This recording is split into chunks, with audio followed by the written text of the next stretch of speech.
Hey, what's going on, GameLeapers? This is Coach Ziggs. In today's upload, we're going to be talking about the 10 most low-key broken champions. So these are champs who aren't going to be picked and banned in every single game, so you can actually play them. You don't have to start sweating going into champ select, and these champions, to be honest, could even be as broken as the champions we talked about yesterday in the 15 most broken champions video that I'd highly recommend you guys to go and watch. But anyway, the 10 most low-key broken, make sure you stick around for the whole video to know who these champions are. We're also going to give you the runes, the summoner spells, the skill order, all the information you need to know to absolutely send it on these champs. So pin the ears back, and guys, if you do want to master any of these champions in terms of the micro, their matchups, the macro for the role you play them in, make sure you check out the GameLeap website. In the description comment section, click on that link and it will send you to our website where we have a library of amazing challenger tier content that will 100% help you improve and hit your peak on the Rift. So get that exclusive access by signing up, and let's get into the countdown. Now we'll start in the bot lane by talking about one champion who's really frothing the new Scorch, and most of these champions are, to be honest, but for Ziggs, one of the AP carries of the bot lane, he's really enjoying life. And these stats here, these are across all ranks. So in close to 75,000 matches, over a 50% win rate, not bad at all. The only kind of issue for Ziggs at the moment, I will say this, is that in terms of support, engaged support, that's what you want as Ziggs. So if you see a Nami, Soraka, Sona, do not lock Ziggs in. You want to play Ziggs with an Alistair, Leona, Nautilus, these type of champions, but these champions aren't that great at the moment, so Ziggs as a result is actually just worse off. But as a champion innately, he really fits into this meta because of the Liandry's Anguish tick damage, really good against tankier champions, which is what this meta is, well, it's kind of about still, and also the new Scorch damage. It's very hard to play against this guy in lane, especially considering that health potions don't heal you as much, second wind isn't as effective, so Ziggs is a very annoying champion, and if you need some AP on your team, I'd highly recommend locking him in as an AP carry in the bot lane. Now we'll stay in the bot lane here and talk about one of the most underrated AD carries, and these stats are in Challenger. So in close to 700 matches at the highest peak, Caitlyn has a 52.3% win rate. That is highly respectable, and for a champion who's so easy to kill normally, this really just means that Caitlyn during the laning phase is getting so many advantages, because that's what you play this champion for. And why is that? Like, why has it changed? Well, that's because of the last patch. Just like I said for Ziggs, health potions aren't healing you as much. Second wind, if you're against a Caitlyn Karma, you might run second wind in your secondary tree as an AD carry or support. So because there is less sustain, Caitlyn's poke is just more oppressive. It stays there. And when these top AD carries in the world play Caitlyn, it's quite devastating. You can never breathe during the laning phase, especially if the support is something like a Karma or maybe a Xerath. The poke just never stops. And a bit like playing against the Ziggs, it is just super frustrating to play against. It's like you have to hope that the Caitlyn really makes a mistake to even be able to do anything. So Caitlyn is the AD carry you should definitely think about picking in 12-15. Now in the bot lane, a few supports are getting changed in 12-15, guys, but one of them is Thresh. And these stats right here, well, this is in Challenger, and you might be like, how does Thresh have close to a 55% win rate when he's really not that good? Well, kind of like Caitlyn, it's just because the Thresh players in Challenger are so nutty. Like, Thresh has a very high skill ceiling, and they hit that skill ceiling. So the stats are going to be very different if you compare the stats to Thresh maybe in gold. And these stats, remember, are from 12-14. 12-15, Thresh is getting buffed. So the Q damage is going up, and also your Q's cooldown is going down, which is amazing. So this means that when you do land your death sentence, not only is there a better chance of you actually killing that champion who you hook because of their damage, but also the cooldown going down. This is going to encourage you to still max your Q, I guess, but these are just really nice buffs, and if you can play Thresh at a high level, if you can master this champion, and of course we've got Thresh guards on our website that you can check out, he's an excellent pick in the bot lane. Now we've got two other supports in this video, guys, to talk about, so all you support mains can rejoice in the comment section, and one of these is Miss Fortune. And for Miss Fortune at the moment, this is actually in lower elo, so around silver, gold elo, she has a very good win rate and has played an awful lot, and being an A-tier champion, that is the reason why. And why is Miss Fortune just better as a support now? Well, just like I said for the champions we've already mentioned, apart from Thresh, I guess, the poke just sticks. It is so much better now with the Scorch buff, second wind nerfed, health pots nerfed, refillables nerfed, corrupting potions nerfed. Miss Fortune as an AP support with an Emax is a lot more pokey, I guess. But it is true, this champion is performing very, very well at the moment, and probably isn't played enough for how good she is, and I'm kind of surprised as well that she isn't picked in higher elos as much as she is in lower elos. Just of course make sure you're getting Liandry's, then with Sorcery Shoes, Demonic Embrace, the burn damage you have, the cooldown, the ability haste from the mythic passive in Liandry's, super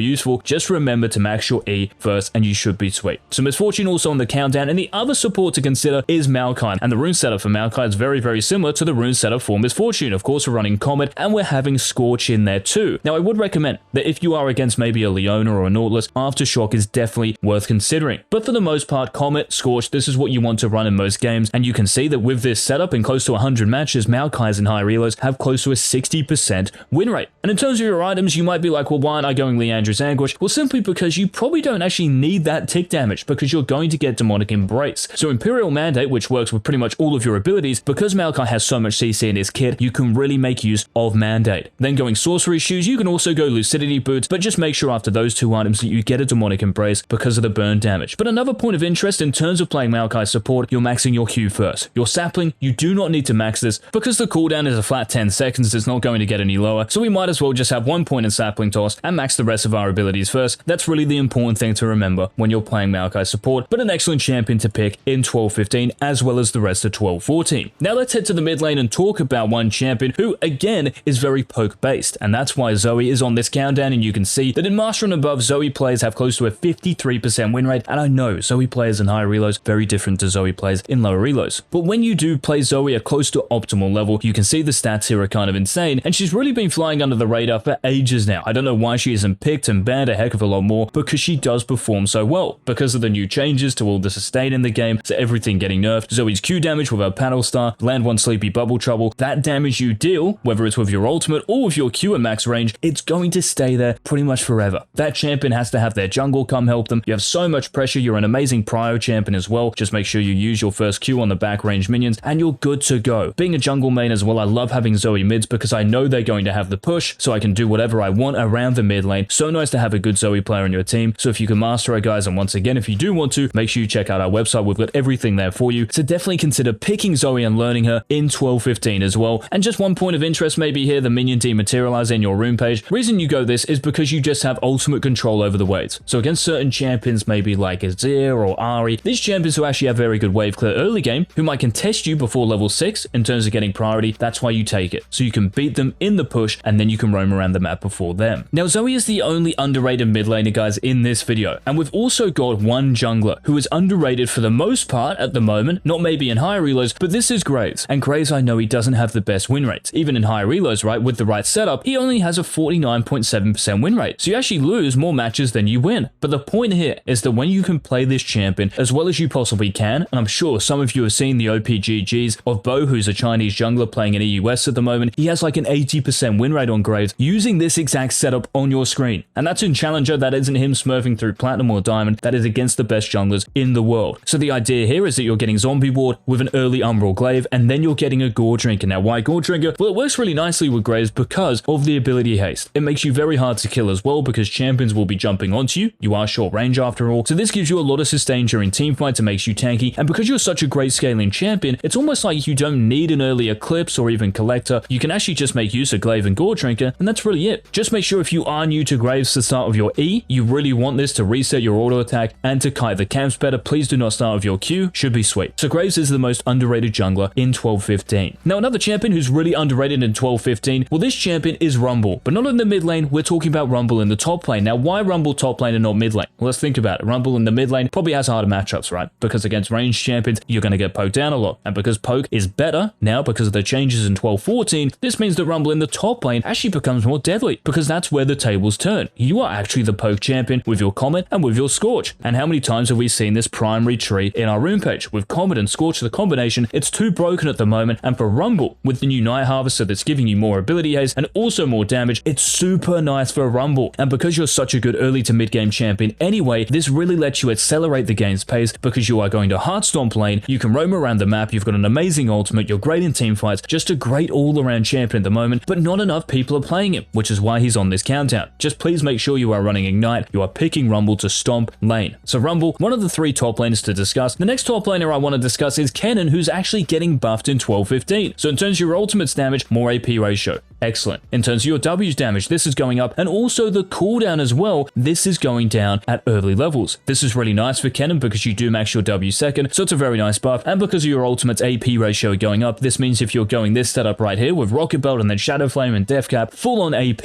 you are going to start shredding champions again. And I understand that Kennen doesn't do that well at the moment, but if we look here in Challenger Elo across the world, Kennen is an A tier champion with a 50.5% win rate, and that's at the moment when he really isn't that good, and we don't even see him in pro play anymore because he is just so bad. So these buffs are really going to help him out, and you could even consider running Scorch as one of your runes in your secondary tree or even primary tree if you're not taking First Strike. And we have to remember First Strike is getting nerfed in 12.15, guys. So maybe another rune page here with Airy and Scorch in there, it might be good. But yes, maybe just test some out. But the point is, Kennen, regardless of what setup you're going, is going to be underrated in 12.15. Now the final champion to discuss on this video might be a little bit of a weird one here, because a bit like Rumble, you might think about playing Azir in the mid lane. But actually Azir as a top laner is 10 times better, because in the mid lane Azir has like a 46-47% win rate, guys, in Challenger. And that's actually across the board as well. It's pretty consistent, his win rate. But when I change this to Azir in the top lane in Challenger, look at this, a 55% win rate. And for the most part, this is in Korea as well. The Koreans love playing Azir in the top lane. And why is that? Well, especially now, because of Scorch. And that's been the reason for why most of these champions are so broken. So it does sound a little bit repetitive at this point, but these are the facts. Azir in the top lane because of the range you have and because of the escape you have as well. As soon as the champion jumps onto you, you can just W and E out. Just make sure, guys, that you do save one of your sand soldiers and your shifting sands. You do not want to use this offensively, so attacking the enemy champion, unless maybe you're getting a gank or unless you have legit kill threat and you think you can kill them. So make sure you do have your escape ready, but apart from that, an amazing champion to pick in the top lane. No one is going to expect it. And when you start building Leandra's Anguish, because top laners have more HP, right? You want the burn damage, the tick damage, the HP damage, and because you have amazing DPS anyway, you can actually out DPS a lot of top laners, especially when you go Conqueror. So those were, guys, the 10 most low-key broken champions of 12.15. Let me know in the comment section any thoughts, any ideas you have, and of course, until our next Season 12 upload, make sure you don't miss it by hitting that subscribe button. This has been Coach Ziggs. Peace.